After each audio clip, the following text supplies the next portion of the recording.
up after you hear what I've got to say, so I'm glad I got it now.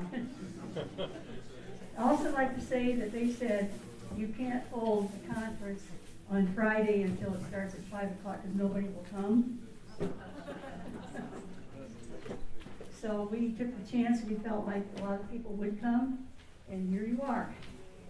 God bless you all, I'm telling you. We have a lot to show you, and I'm hoping we can do it in just a minute here. You set it up.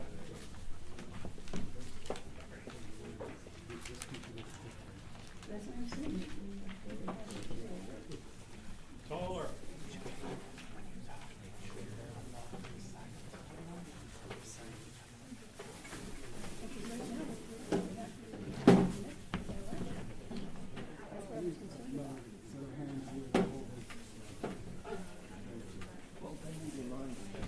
There is one that we're doing. There we go.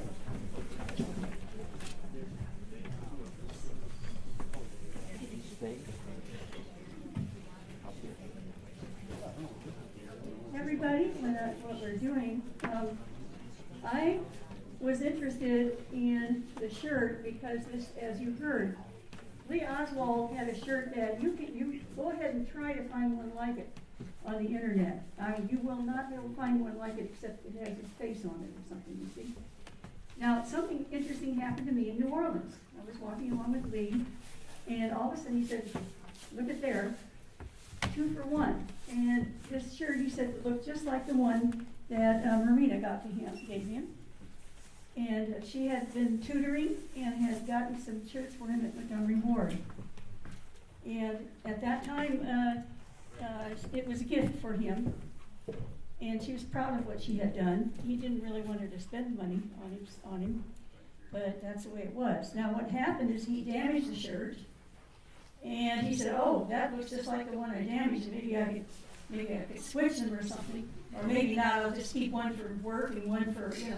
It was almost identical, or I thought it was identical to the shirt he had.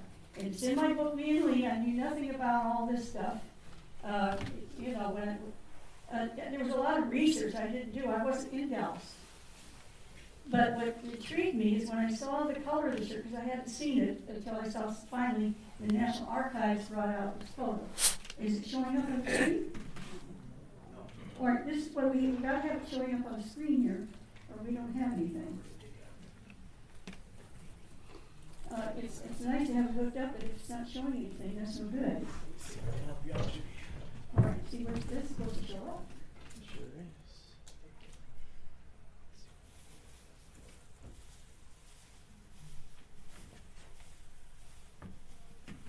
It says no signal.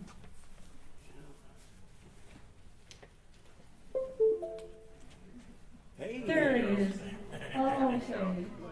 So let's, all right, there's the color. And of course I hadn't seen it because all it's ever seen was black and white. And I looked at that and I thought, wow, there is his, that's a shirt. Or it could be the one that was just so much like it that if you changed shirts, there wouldn't have been that much difference. They had a very similar pattern. The pattern's very unusual. You can't even find it. It's a kind of a hatch mark. It's kind of hard to see here. Is there any way we can get rid of this side over here? I'm trying to right now for you. Yeah. If not, it's okay. Let's go back where we were. Stuff's popping up all over the place. Just don't do it. I'll just use what I've got. All right. What I'm going to show you, if we get back to where that was. No, see, I think we're on a completely different. Yeah, I'll let you get that. Well, I'm not sure where it is. Right behind it. Oh, all right, I can't see. There. All right. All right, let's try and go back up here. All right, there's the shirt. And it has a kind of a hatch mark through it. It's extremely hard to find. It's very rare. In fact, I have difficulty with certain people that they want to. When I saw the Alton 6 photo and blown up in, I said, oh, no way could this be Lee Oswald's shirt. Come on, it can't be, because it had markings that looked like maybe, you know, it was very fuzzy and everything. Couldn't have been. Now I'm going to have you go through with me on a discovery that I think will astound you because it astonished me. So here we go. Let's see if I can get this thing to go here. Oh boy.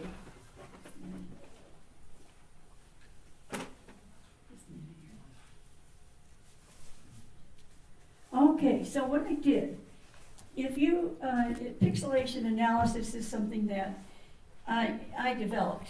I like to invent things. And the way this works, I've tried it on many, many shirts.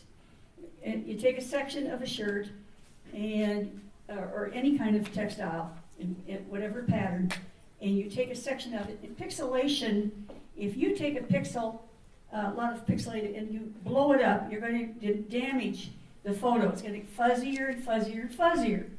That is a degradation then of that particular part of the picture, whatever you're looking at. In other words, it's like fewer pixels for that area. And so you get a distortion. And we have that, of course, in the Alton 6 film and the photographs. We have a distortion because that's a tiny, tiny figure in there, and very little is the equivalent, very few pixels. This is very important. Now so I took a section of the shirt. Okay, it went like that. I said, I'm going to degrade this. Now we're degrading. See, we're taking a section and we're going to have fewer and fewer pixels all the time. So we're going to do a little, so take that part and they're blowing it up. Now here's what's interesting. This crosshatch is starting to change. It's getting like stripes in it. Like what we have in the doorway shirt. So keep watching. Here we go. Now here, we take another section here, and we're doing some more. Look at how it turns like a plaid. This is the Loswald shirt. Okay, here we're degrading it some more. That is, we're using fewer and fewer pixels. And as you see, it doesn't look anything like that solid brown anymore. So I'm going to have all of you watch, and we're going to see if you can identify some things as we go along. I'll show you. So let's go on here. Whoops. All right, now we're at Love Lady shirt. I went let's go back up to Love Lady.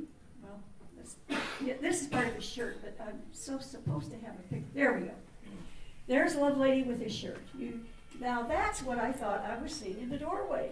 You could see some stripes, it looked like, but I already showed you what could happen with Lee Oswald's pattern. This is why I'm working with Larry Rivera. I mean, for good reason. It's all right. Now we go down. There it is, blown up. We're degrading the picture. We're getting fewer and fewer pixels. So here we go. We take a section of that, take a section of that, blow it up, keep blowing it up. We're degrading the pixels. And when we do, we can never get rid of these crossbars. We just can't, no matter how big we always have this white going through it like that. Or if you take in another area, it's all black or it's all red. You see what I'm saying? It doesn't degrade into a striped pattern like you would think it would from a distance. Now here is another picture. Now this is the degraded picture. You see it's out of focus and fuzzy, very few pixels in that. So I took it from black and white and try it again. So then we're doing that. Hey, that's looking kind of interesting. Maybe that's like what the pattern is in the doorway. But now when we do this, we blow it up some more. It doesn't match. It simply doesn't match. We have this going on. So now I'm going to do other shirts. So go with me and see how this is a crosshatch. It's not Oswald's shirt, but it's a pattern that you might think, what's going to happen when you degrade it? So let's degrade it.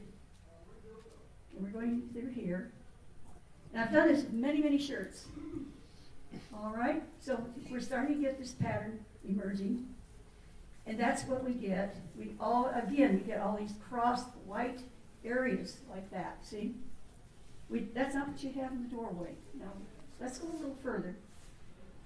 We're going to take a pattern that's similar to Lee Oswald's shirt. It's very hard to find online, but this is a pattern that's similar in how small the marks are, and that there's a lot of cross-hatching going on. So, I want you to predict, how do you think this is going to come out when we degrade it? Any ideas? What do you think is going to happen? The white's going to show. Well, let's watch and see what happens. All right, so we're taking a section, we're blowing it up, we're using fewer and fewer pixels, and all of a sudden we're starting to get this pattern in here. See, like that. It doesn't. you will see this again, and also, so this, again, the pattern is emerging. It's similar to what we saw in the Oswald shirt. All these splotches. We're going to show it now. Let's go on. Going to do it in black and white here. It's like, okay, let's see how Lovelady's shirt turns out in black and white. Maybe that what we were looking at before was an anomaly caused by color. So then we go, we take another section here, we blow it up, fewer and fewer pixels. Oh, here we go. Then we get to this, like that, oops. Okay, so I mean, we cannot get this degradation where we have speckles and all that in it. And I've done this in many shirts now. So here we have Lee Oswald. Here's his shirt.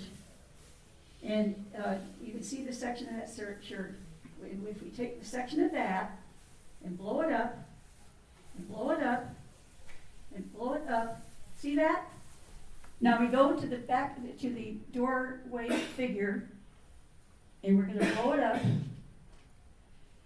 again. And there we have, one is Lee Oswald's shirt, and the other is the doorway man, the pattern. Now we're going to show that next to Love. There's Loveladies at the bottom there on the right hand, on the left hand side. That's Lovelady. Now, so what I want to ask you now is, what would you have? Do you know how astonished I was when I found this? That I could take Lee Oswald's shirt and get these two patterns. They're very similar to each other. And I tried to do that Lovelady shirt and could not degrade it the same way. It never could come out. So when we're looking at a picture of the doorway man, we'll go back up to the top. I'll go through all of this. But imagine, I've done this with many, many shirts now. And you cannot get a plaid that will come out with that kind of pattern. See, it does that. So back up, we go to the top. So here's Lovelady's shirt. Never will degrade to that kind of squiggle that you see. So we're going to go back up to the doorway man. Again, this is Lee Oswald's shirt. That's what you see there. Well, if we go all the way down.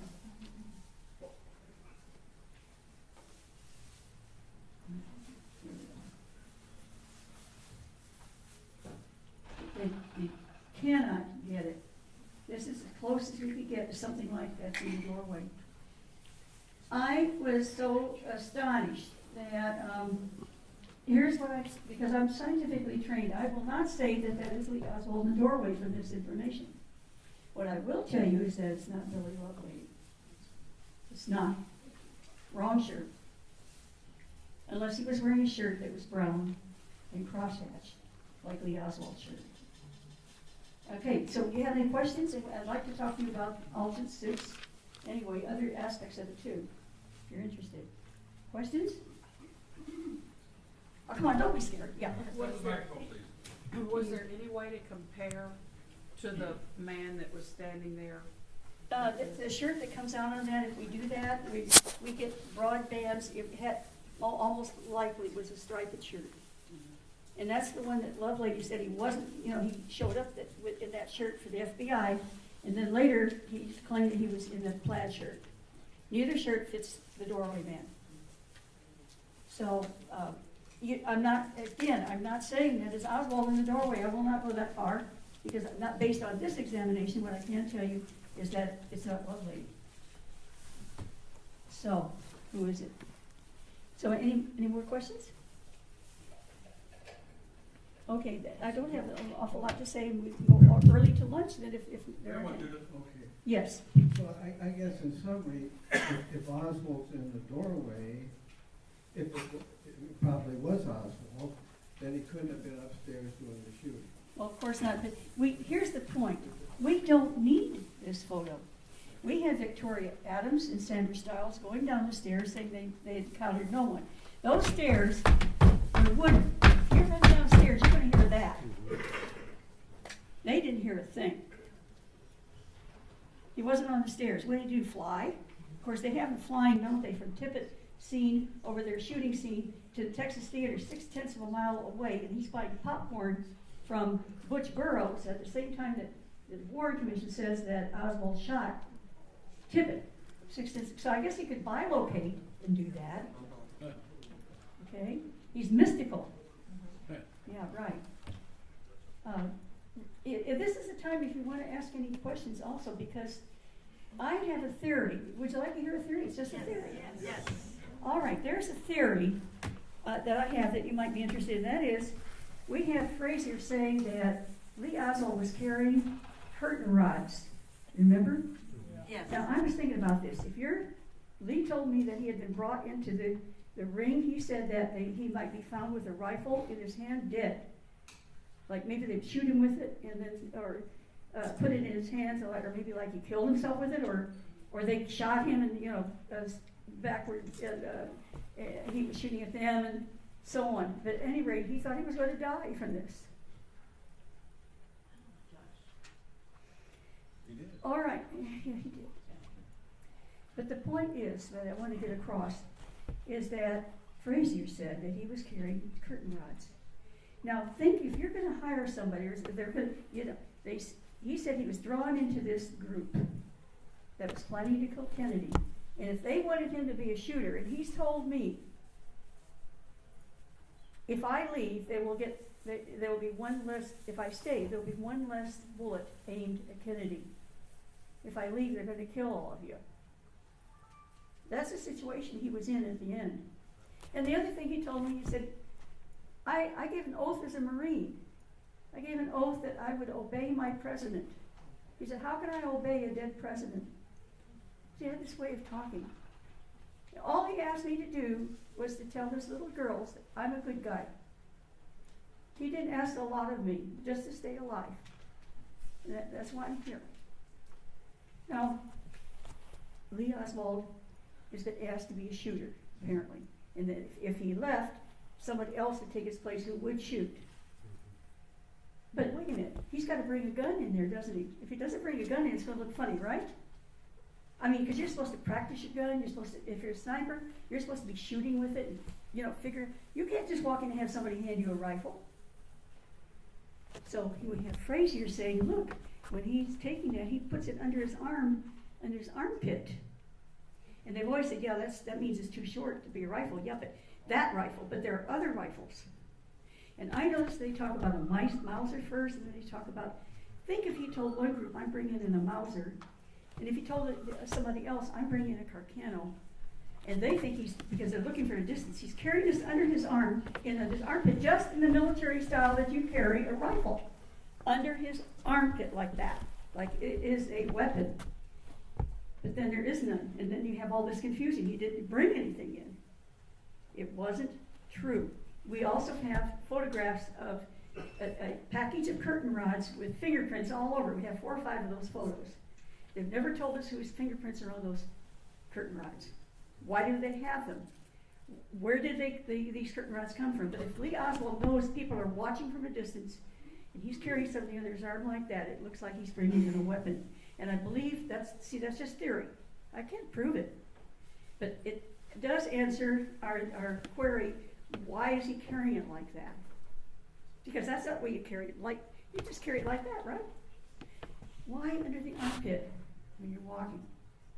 So these are things I've thought about because I'm trying to figure out, what was going on. I wasn't in Dallas.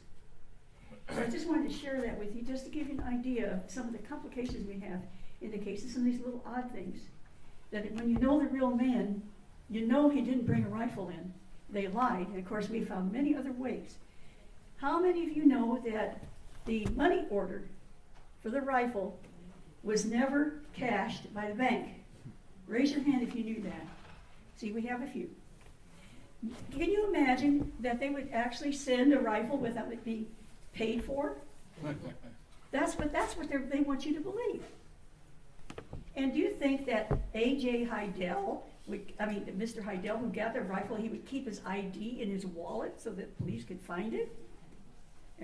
And on top of that, and I think worst of all, he is supposed to have shot Tippit. Now, what does a usual person do who's going to shoot somebody and they're running? What do they do with the gun? Come on, everybody. What do you do with the gun? You throw it away. How come he's got it? I guess he's really, really stupid. Right. That's why he's so fluent in Russian. That's why That's why we could play chess together, because he's really stupid. Okay, so it's just, and by the way, Jim Botelho, we have Ray Hale. Where's Ray? Is he in the room? Ray, can you come up here for a minute? Then we're gonna break. I mean, yeah, Ray is a very interesting man because he is a good friend of Jim Botelho. Jim is ill; he can't come.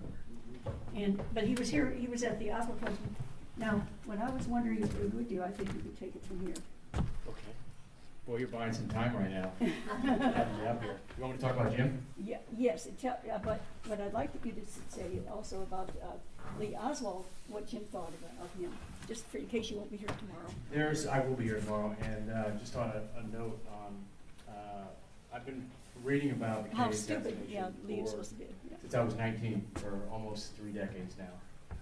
But when the 50th anniversary came out, it blew me away because I thought either I know nothing about this or they're spinning what is out there. It really irritated me. So I just dove in and got every book I possibly could, that he was guilty, innocent, and the through line through the guilty books, I couldn't even get through them because it was all based on his psychologically unstable, a nut, right? And that's the through line in all of those books. And so I started tracking, and then of course I read her book, and it was just the most important book to read because it humanizes Lee Oswald. And so I started tracking down people that knew him. And I saw Jim Botelho's name and tracked him down in California. He's a former California judge, and he was Lee Harvey Oswald's roommate in the Marines. And this guy, and he had just taken a bad fall. I said, "You sure you want to do this interview?" And he said, "Yeah." We put him on tape. And he had nothing but, he was emotional, nothing but great things to say about Lee Oswald. And if you go through and do reading, and even George de Mohrenschildt or Richard Nagel, even Marina, her letter to the FBI after the assassination review board, these people, even Wells Frazier, I mean, it's on YouTube, he's emotional talking about who Lee Harvey Oswald was, how the children loved Mr. Lee. And it just baffles me that what is going on 50 years later, that they're spinning that he's a nut job. I mean, this right here is such an important book. It's Jesse Curry's book. And there's so much great information in here. He was very suspect of what went on. Jesse Curry, Captain Fritz, and the DA, Wade, all said that he was mentally competent, that in fact he was intelligent, because they were all asked that question. So how, 50 years later, how are we talking about he's still nuts? Clearly he's not. So tomorrow there's a video of Jim, and I think it's going to be posted on YouTube here any minute, but you just got to hear what he had to say about Lee. And this guy is a conservative, a loyal Marine. He's still alive, and he went to the FBI after the assassination, but he just talked about what an honorable man Lee Oswald was, and it's a good thing to watch. Thank you so much. And here's the last thing, then I'm going to let you go to lunch. Because if you're hungry, anybody hungry? Oh, yeah. All right, so I'll get out of here in a minute. I just want to say, I looked up what the various Marine buddies had to say about Lee Oswald. I was shocked. Now, one of them said he talked about communism. Now, one of them, the only person that was really negative about him was Carrie Thornley, who made money writing a book saying how bad he was. After he and Lee had an argument, and a lot of people say that this man, he said he had left New Orleans in May, but it was before I said I saw him. But this is also, remember, Thornley is the man who said that he was a Nazi experiment and that he had an implant in his head. And we're supposed to believe him when he says that, oh, I wasn't there, 2 weeks earlier. I said he was there 2 weeks later, and they're saying, oh no, he left, before that. He said so. So, I mean, those who say, Judyth Baker doesn't know what she's talking about because Carrie Thornley said he left there at such and such a time. That's just, a lot of the other things I've said, they finally have found other evidence of. A good example is I said that they were doing experiments out at the mental hospital, and that Robert Heath was involved, Tulane was involved, And I made those statements for 60 Minutes, it's on record, a month before Bill Davies' book came out saying that. So, I mean, and where did I get that information from? I've got a lot of stuff like that happened. And they don't, because they'll say, oh, Bill Davies' book came out, in the same time as she said that. No, it came out a month after I said so. And we have a lot of that. I just want to tell you, the man deserves better. He taught me to love Kennedy. I came from University of Florida, and my friends were Anna Castro. I just met another witness who told, it's wonderful because he was telling me how he knew Tony Lopez Frescat, and he knew the family and everything. And Tony taught me to hate Kennedy because of the torture that he had seen some of his friends go through. I mean, he'd heard what happened to them. Like one of them was a CIA man, and Tony said they hung him up by the arms and they put blowtorch to his armpits. Now, I don't like a man like that. So you ask me, when he's aimed nuclear weapons at my family, then I should say, oh no, I'm not going to do anything to him. I'd rather have him start World War III. And I listen to my superiors, and I believe them. I believe they're honorable men. So I got dragged into a project where every once in a while somebody says, you should be arrested because you tried to help kill people. All I ever want to do is cure cancer and help people. And I want you to know that. Okay, bye-bye. Judith, one second, please. Oh, okay. First of all, I want Don has asked me to clarify if we're going to do lunch or we're going to talk about the Prayer-Man controversy, or if we're just going to hold off on that until a future conference. Oh, no, I'm sorry. We need questions and answers. Okay, and one other thing I just want to add real quick, okay? Yeah. I just recently stumbled across this. I apologize. Yeah, I'm sure there are questions and answers, and Right, but I wanted to clarify something because I just came across this. I was looking at a review in 1967 that CBS News was doing, and it was called In Defense of the Warren Report. Now, the reason why they were doing this was because Mark Lane, Sylvia Meagher, and so forth, that started writing conspiracy-related books. The CIA came up with ID number 1035-960, which is basically the conspiracy theorists. We got to make sure these people are nuts. Now, a person on the board for CBS News was John McCoy, who was on the Warren Report. oh, And in his testimony, in this news documentary that got canceled, he said, we didn't find Lee Oswald guilty on ballistics or pathological evidence. We based it on his lonely loser lifestyle. the man who had two children, who had penetrated the Soviet Union when he was still a teenager by 2 days. The man who could speak beautiful Russian, who had expensive Japanese lovers in Japan. And I mean, it's startling to me, all the things that he accomplished when I knew him when he was only 23 years old. Okay, questions? Time for a round of applause. No.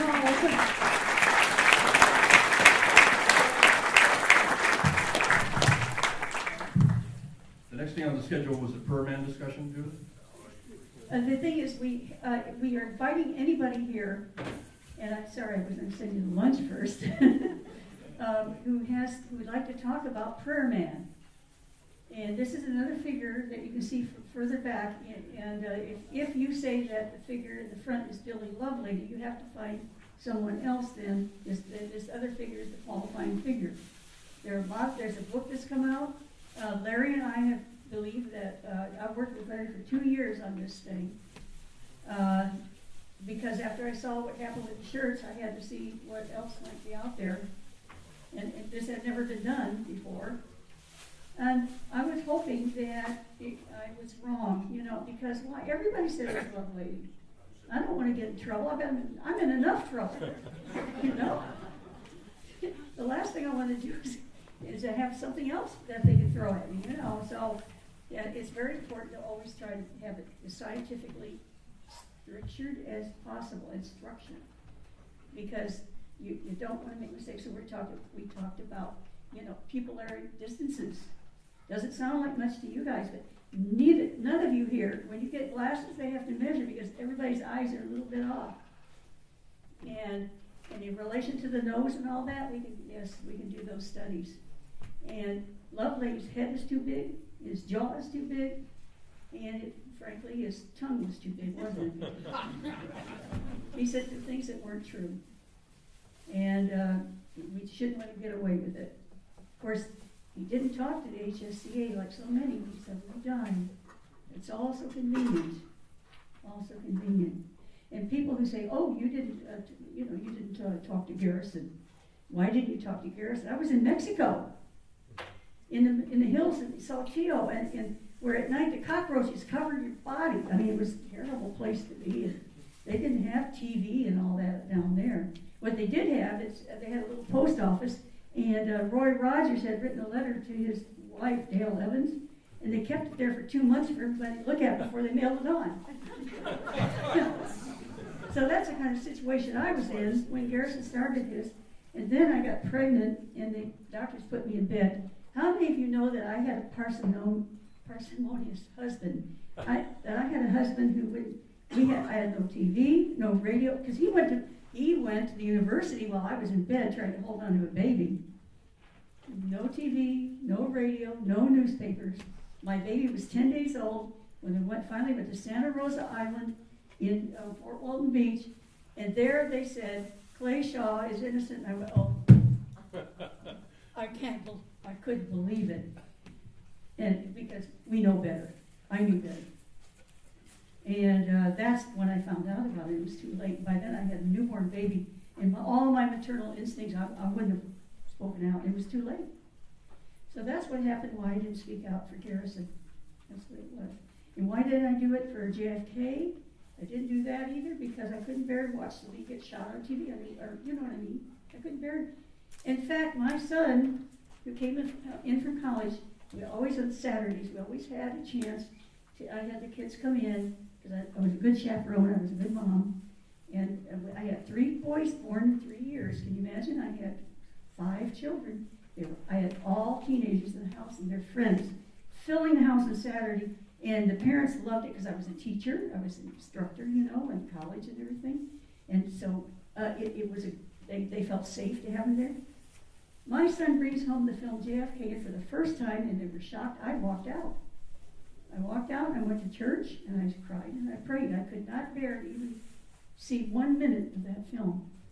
I finally saw the film on December 26, 1998, the day my daughter, my last child, left home on her honeymoon.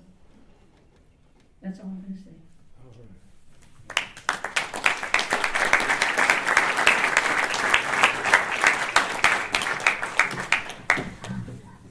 Sweet. Let's go to Charlie's Steakhouse. There you go. Oh, Charlie's, yes. Yeah, Charlie's is potatoes where like Lee and I hot. went. You remember the guys coming up? Potatoes like hot and very hot. Yeah, this man down here, he knows about Charlie's. They come out. My dad used to take me there all the time. Charlie's, it was 640 Carondelet. I get lost going around the corner. I was working with Lee at 640 Riley's, on Magazine Street. So a straight shot. And later we'll be talking about Rafael Cruz and how I can show you that I knew this man, who he really was. How long for lunch? Go look at your schedule. Did you ever want to Restless Pina? Our next speaker will be Stan Weaver at 2:45.